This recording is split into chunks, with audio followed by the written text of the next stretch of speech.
الحمد لله رب العالمين والعاقبة للمتقين ولا عدوان إلا على الظالمين وأشهد أن لا إله إلا الله وحده لا شريك له ولي الصالحين وأشهد أن محمدا عبده ورسوله وصفيه من خلقه وخليله سيد الأولين والآخرين اللهم صل عليه وعلى آله وصحبه ومن اتبعهم بإحسان إلى يوم الدين أما بعد. Mes frères et sœurs, assalamu alaikum wa rahmatullah. Dans cette vidéo, j'ai envie de vous parler d'une adoration qui rapproche d'Allah, une adoration qui élève en degré au paradis, une adoration qui efface les péchés, une adoration qui nous rapproche de notre bien-aimé Muhammad sallallahu alayhi wa sallam au paradis. Cette adoration, c'est la prosternation. La prosternation, c'est un moment qui est très fort. La prosternation. Tu as vu quand tu fais la salat, tu as la position au début debout, puis après tu t'inclines, puis après cela tu te prosternes. Quand tu te prosternes, mon frère ainsi que toi, ma soeur, prends le temps de savourer ce moment. Prends le temps de savourer ce moment. Dans le hadith de Thawban qui est rapporté par l'imam Muslim, le prophète m'a dit que quand tu te prosternes une prosternation, celle-ci t'élève en degré au paradis. Subhanallah.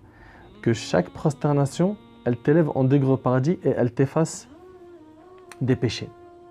Et dans le hadith qui est rapporté par Muslim sur Abu Huraira, le prophète m'a dit le moment où le serviteur est le plus proche de son Seigneur, c'est quand il est prosterné. Multipliez-y les invocations. Allahu Akbar. C'est le moment où ton contact avec Allah est le plus fort. Et ce qui est triste, c'est qu'aujourd'hui, quand on prie malheureusement rapidement, sans se concentrer et sans savourer la prosternation. Et on est tous d'accord pour dire qu'on a beaucoup de choses à demander à Allah. Et le moment où on est le plus proche de lui, c'est la prosternation. On se loupe, on ne demande pas beaucoup, ou on demande tout le temps la même invocation et on se limite à une seule invocation et on se lève vite. Pourquoi? Parce qu'on est pressé. Pourquoi ne pas demander tout ce que tu souhaites à Allah subhanahu wa ta'ala? À commencer par la guider, la foi, demander à Allah subhanahu wa ta'ala qu'il t'accorde le paradis, les actions qui mènent au paradis et t'écarter des actions qui mènent à l'enfer, etc., etc., etc. Donc la prosternation, c'est un moment qui est immense. C'est un moment qui est immense et cette adoration-là, elle t'élève et elle te rapproche d'Allah. Allah Ta'ala, il dit « Wasjud waqtarib » Subhanallah, il dit « Prosterne-toi et rapproche-toi » Subhanallah, on voit ici qu'en fait, plus tu te prosternes pour Allah Subhanahu wa Ta'ala, plus tu te rapproches d'Allah Subhanahu wa Ta'ala. Et il y en a beaucoup qui disent « J'aimerais bien me rapprocher d'Allah, mais je ne sais pas comment faire. Franchement, tu analyses ma vie, c'est compliqué, etc., etc. J'ai des problèmes, j'ai des épreuves. Ça se passe mal dans mon travail, ça se passe mal avec mes amis, ça se passe mal dans mon couple, ça se passe mal avec ma famille, avec mes enfants. J'ai du mal avec ma santé, j'ai trop de problèmes de santé, etc. » La prosternation, la prosternation, plus tu vas te rapprocher d'Allah, plus Allah il va te donner tout ce que tu souhaites. Rapproche-toi de lui. Et regarde bien, wasjud waqtarib. Quand tu te prosternes, tu es en train de te rapprocher d'Allah subhanahu wa ta'ala. Et quand tu te rapproches du Maître, du Tout-Puissant, ma sœur, l'histoire elle est réglée, c'est terminé. Et puis, il faut que tu gardes en tête une chose, c'est que la prosternation, il n'y a pas que l'humain qui la connaît. Allah tabaraka wa ta'ala a dit Alam tara anna Allah yasjudu lahu man fi samawati wa man fi al-ard wash-shams wal-qamar wan-nujum wal-jibal wash-shajar wad-dawab wa kathirun minan nas. Allah subhanahu wa ta'ala a dit n'as-tu pas vu que c'est devant Allah que se prosterne tout ce qui est dans les cieux et tout ce qui est sur la terre, le soleil, la lune, les étoiles. Écoute attentivement, les montagnes. Et c'est pas terminé. Allah subhanahu wa ta'ala, après avoir parlé des montagnes, il nous parle aussi des animaux, des arbres. Tout ça se prosterne par Allah. Et Allah, il dit wa kathiru minan nas. Et un grand nombre de gens. Subhanallah. Donc on y voit ici que tout se prosterne par Allah subhanahu wa ta'ala, excepté malheureusement certains parmi les humains.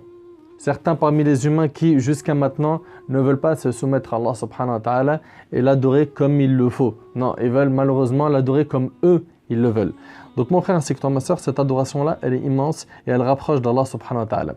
Et on l'a dit, on le répète, tous prosternent pour Allah subhanahu wa ta'ala. D'ailleurs, dans le hadith d'Abi Dharr qui est rapporté par Muslim, le prophète m'a dit, savez-vous où va le soleil? Les compagnons ont dit, Allah et son messager le savent mieux. Il a dit que le soleil, en fait, quand il se couche, il va et il se prosterne sous le trône d'Allah. Puis Allah, il lui donne l'autorisation de se lever le lendemain. Allahu Akbar. Tout se prosterne pour Allah subhanahu wa ta'ala. Tout se prosterne. Et dans le hadith qui est rapporté par Muslim, Rabi'a ibn Ka'b al-Aslami, radiyallahu anhu, il était avec le prophète sallallahu alayhi wa sallam, et le prophète lui dit, Sal ya Rabi'a, demande ce que tu veux ya Rabi'a. et il lui a dit, je te demande ta compagnie au paradis. Regardez ce qu'il a ciblé, subhanallah. Il ne lui a pas demandé n'importe quel paradis. Il lui a dit, celui où je serai en ta compagnie. Et là, le prophète sallam lui a dit, est-ce qu'il y a autre chose que cela? Toi, tu aurais peut-être fait la même chose. Tu aurais dit, ya Rasulallah, ce que je veux, c'est le paradis. Imagine que le prophète sallam dit, est-ce que tu veux autre chose? Ben, certains, ils auraient dit oui, me marier, avoir un diplôme, avoir un travail, etc. etc. Et il n'y a rien de mal à cela, tant qu'on demande des choses qui sont licites. Et là, subhanallah, Rabi'a, il lui a dit non, c'est uniquement ça, subhanallah. Ce compagnon, il ne veut rien d'autre à part le paradis, et pas n'importe quel paradis, le paradis où il pourrait être le compagnon du prophète, son voisin. Et là, le prophète lui a dit, multiplie les prosternations. Plus tu vas prier, plus tu vas savourer ces moments-là, plus tu seras, bi'idhnillah, proche du prophète sallam au paradis. Donc, multiplions les prosternations. Multiplions les prières surrogatoires. Quand on prie des prières obligatoires, qu'on arrête de bâcler nos prosternations et qu'on les savoure. C'est dans ces moments d'humilité qu'Allah subhanahu wa ta'ala nous élève. C'est quand tu poses ton visage, cette partie qui est très noble de ton corps, quand tu la poses par terre, quand tu poses ton front au sol, c'est là qu'Allah t'élève. C'est là qu'Allah t'élève en degré au paradis. C'est là qu'Allah t'efface tes péchés.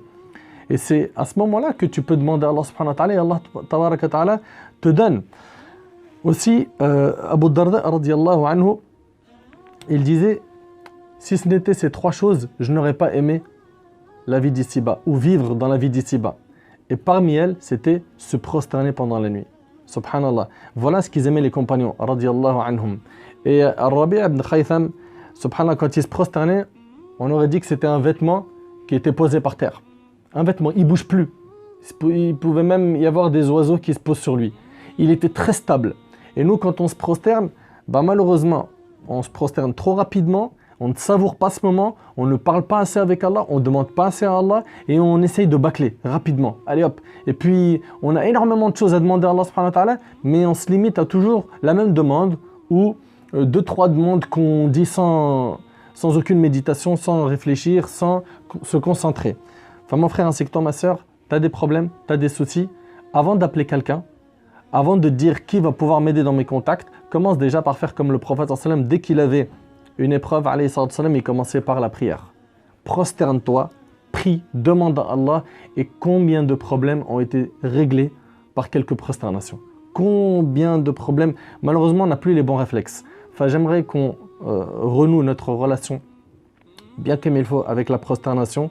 Car malheureusement, c'est devenu aujourd'hui chez beaucoup de gens. Malheureusement, chez beaucoup de gens aujourd'hui, c'est devenu des gestes mécaniques. Je demande à Allah subhanahu wa ta'ala d'améliorer ma relation dans la prière avec lui, Jalla fi'ulah. Et je demande à Allah subhanahu wa ta'ala d'améliorer la vôtre aussi. Et je demande à Allah subhanahu wa ta'ala de nous faire savourer les moments de la prosternation et qu'on puisse ressentir la saveur de la foi, qu'on multiplie le dialogue avec lui et qu'on ressente sa proximité. Rappelle-toi, wasjud waqtarib. Rappelle-toi de ce verset. Prosterne-toi et rapproche-toi. C'est de cette manière-là qu'on se rapproche d'Allah subhanahu wa ta'ala. Et ne dis surtout pas, ouais, mais je fais trop de péchés, je ne peux pas reprendre la prière. C'est cette prière qui va te rapprocher d'Allah et c'est Allah qui va te faciliter d'éliminer les péchés. Ne pense pas que c'est l'inverse. Il y a beaucoup de gens qui disent, moi, dès que je serai clean, je commencerai la prière. Non, fais la prière et n'oublie pas qu'Allah tabaraka wa ta'ala dit, inna salata tanha anil fahsha'i wal munkar. La prière, elle interdit, elle écarte, elle éloigne des turpitudes et du blâmable. Allah subhanahu wa ta'ala yanfa'ni bima qult wa yanfa'akum bima sami'tum. هذا ما أعلم الله عز وجل أعلى وأعلم. سبحانك اللهم بحمدك أشهد أن لا إله إلا أنت أستغفرك وأتوب إليك. جزاكم الله خير والسلام عليكم ورحمة الله وبركاته.